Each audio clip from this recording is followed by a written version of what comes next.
Hello students, welcome to this lesson. Our topic for this class is profits.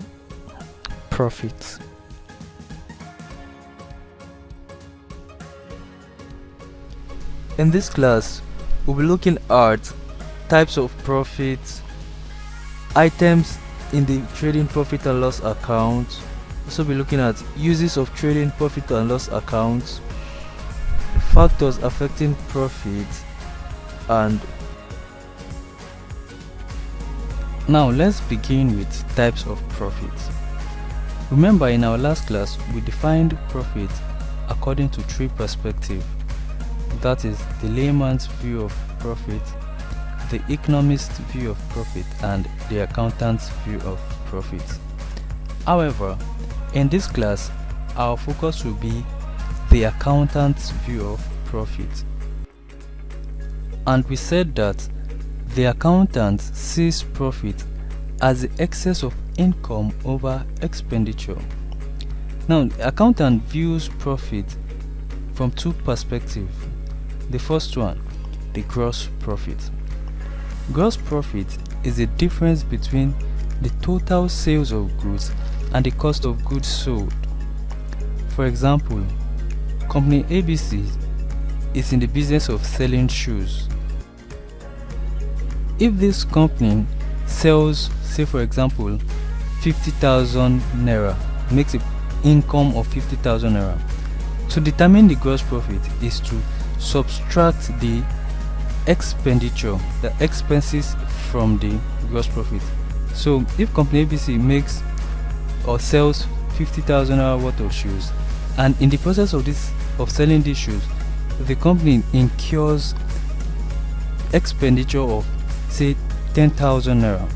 Now, to determine the gross profit is to subtract 10,000 naira from the 50,000 naira. That is, the gross profit will now be 40,000 naira. The next type of profit we'll be looking at is net profit. A net profit is the excess of.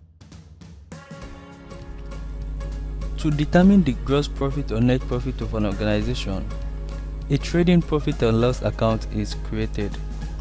So now let's look at items found in the trading profit and loss account. The first we have is purchase. This can be defined as the cost of goods bought for resale. Purchase is the total cash and credit purchase, but it does not include purchase of fixed assets, and purchase is usually debited in the trading account. Next we have sales. Sales is the total amount of cash and credit sales during the trading period. Sales is credited to the trading account and it does not include sales of fixed assets. Next we have opening stock. Opening stock is the stock of goods available for sale at the beginning of the trading year before purchases are made. Opening stock can also be called opening inventory. Next we have closing stock.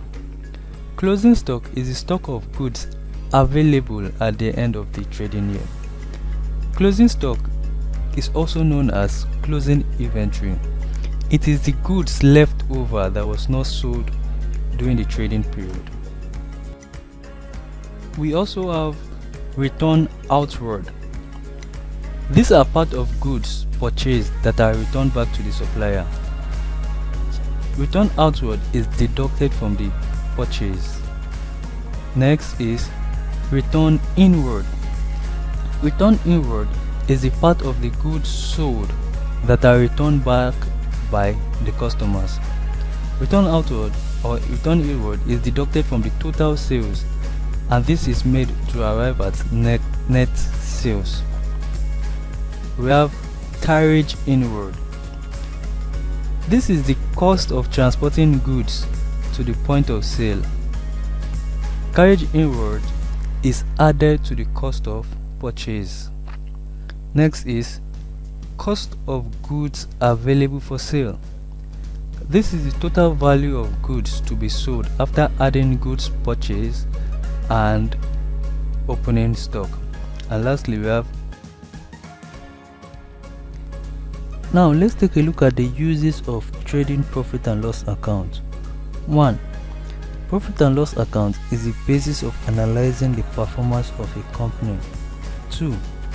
We can find net profit or net loss from the profit and loss account.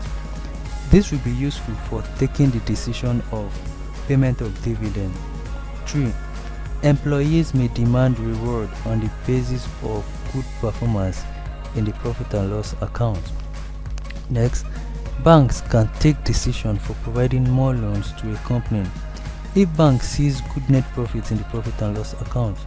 Next, the company can fix the accountability if the company suffers net loss in the profit and loss account. Next, the company can calculate the different profitability ratio on the basis of items of the profit and loss account. Also have the current year profit and loss is the basis of comparing its figures with the past year profit and loss account. We also have Now let's take a look at factors affecting profit. The first we have is change in sales.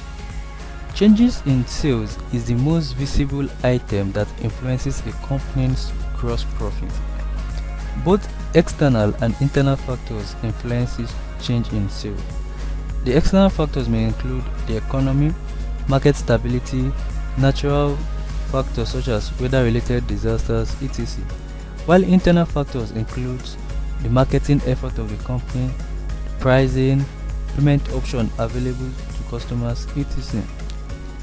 Next factor we're looking at is materials price changes. Raw materials are a major component of cost of goods sold. External factors are generally considered to be a substantial driver of raw material prices. Political unrest, weather and geographical disasters, and global supply issues are the common factors that affect cost of goods sold. A change in the price of materials will result in change, or it affects the gross profit of the company. Next is labor price changes. In addition to materials, labor costs are another major part of cost of goods sold. Changes in labor costs can include a range of labor-related costs, including labor cost change, insurance, and changes in other benefits. Poor human resource management is a key reason for labor cost increases in a company. Additionally, regulations regarding minimum wage is an external source of labor cost increases. And lastly, for this class, we're looking at inventory management or inventory method changes.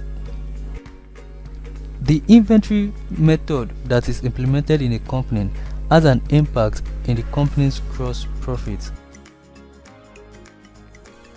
Now let's look at the calculation of gross profit and net profit. The first one is gross profit.